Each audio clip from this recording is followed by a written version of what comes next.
How can one single ship, just one, have the same impact as an entire invasion fleet?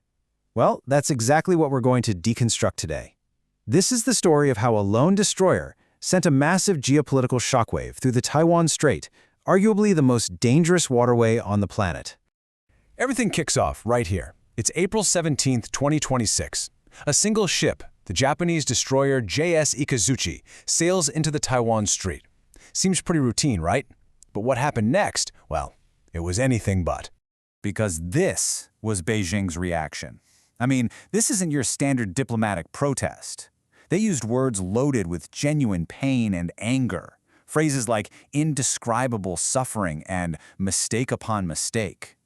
So you have to ask yourself, why? What was it about this one ship that triggered such a raw, emotional response? Well, for starters, this was no ordinary trip. The Ikazuchi went dark, turning its transponder off for 14 hours as it sailed deep inside waters that Beijing considers its own sovereign territory. But the timing? Wow, the timing was the real dagger. They did it on the 131st anniversary of the very treaty that handed Taiwan over to Japan in the first place. This wasn't just a transit, it was a message loaded with historical dynamite. And to really get why Beijing panicked, you have to stop looking at the ship's course on a map and start looking at the flag it was flying. Because when we're talking about the Taiwan Strait, the nationality of the warship changes absolutely everything. And you can see that difference so clearly here. You know, when American or British or Australian ships sail through, Beijing lodges a protest, sure. But they see it as a strategic problem, a chess move. But when a single Japanese destroyer sails through, China immediately starts talking about events from 80 years ago. For them, this isn't strategy. It feels like a historical nightmare coming back to life. There's actually a name for this. It's called the historical weapon.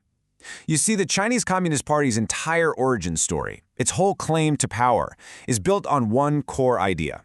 We saved China from the Japanese in World War II. So when a modern, powerful Japanese warship shows up, it's not just a security threat. It's a direct challenge to the party's very reason for being. Now, that deep-seated historical fear is being cranked up to 11 right now, because this is all happening while China finds itself in a geopolitical pressure cooker, getting squeezed not just from the outside, but from some serious problems from within. From the outside, China feels trapped. It's trapped by something called the First Island Chain. Just look at it. It's this string of islands, mostly U.S. allies, that basically forms a giant wall, bottling up China's navy and blocking its path to the open Pacific Ocean. To them, it feels like a cage. And the bars on that cage are getting stronger. To the north, you've got the U.S. 7th Fleet and 54,000 troops based in Japan. To the east, you have Taiwan itself, the so-called unsinkable aircraft carrier.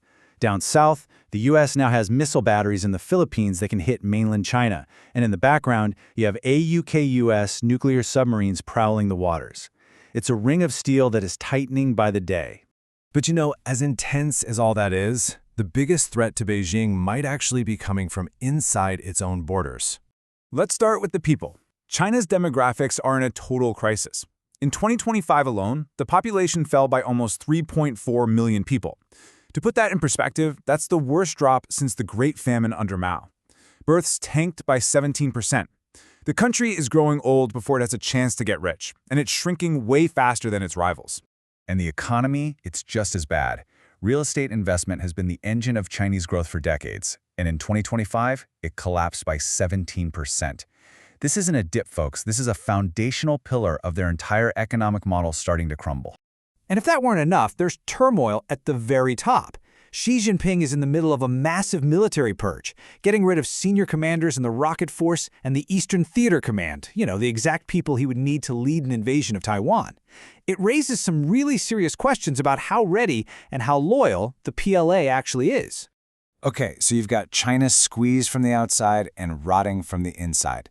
And it's at this moment of peak vulnerability that the absolute unthinkable happens. The one thing Beijing could count on for 80 years. Japan's pacifism is now officially dead and gone. And the speed of this change has been just breathtaking. I mean, look at this. In just over a year, Japan went from having separate services to its first ever unified military command. Its prime minister flat out said an attack on Taiwan is an attack on Japan. And then they secured the supermajority they need to finally formally, get rid of the pacifist clause in their constitution. And this is not just political talk. They are backing it up with some serious hardware. They're boosting the range of their homegrown missiles by 5 times. They're buying 400 American Tomahawks that can easily reach mainland China. They're even building bomb shelters for civilians on the islands closest to Taiwan. This is what a country preparing for war looks like. And they're putting their money where their mouth is. A record-breaking $58 billion defense budget. They've hit that NATO standard of 2% of GDP in spending, years ahead of schedule. This isn't just a policy shift, it's a massive national reorientation. But out of all of this, this might be the most mind-blowing change of all. A decade ago, Japan's constitution literally forbade it from selling weapons to anyone. Today it is quickly becoming the industrial anchor, the arsenal for the entire alliance network that's standing up to China. And get this, Japan is building Australia's next fleet of warships. It's shipping advanced missile interceptors back to the United States to refill their depleted stockpiles. It's giving the Philippines advanced radar to keep an eye on the South China Sea. Japan isn't just rearming itself anymore, it's arming all of its friends. So when you put all of these pieces of the puzzle together, China's internal decay, the external pressure, and this radical transformation of Japan, it becomes crystal clear. The old rulebook for how things work in Asia, you can just tear it up. It doesn't apply anymore. And you know how you can really tell? It's by listening to who isn't talking. South Korea. A country with its own incredibly painful history with Imperial Japan has been completely silent about all this. And that silence is deafening. It tells you that for Seoul, the threat from China has officially become bigger than their historical fears of a rearmed Japan. So this is the new reality. Japan is no longer a pacifist nation. It is a proactive military and industrial powerhouse.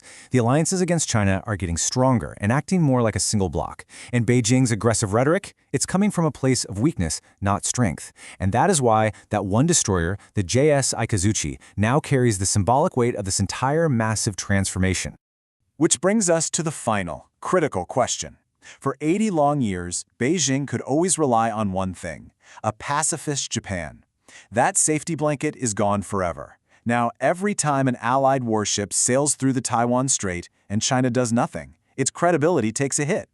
So the question we're all left with is, how much longer can Beijing afford to just stand by and watch?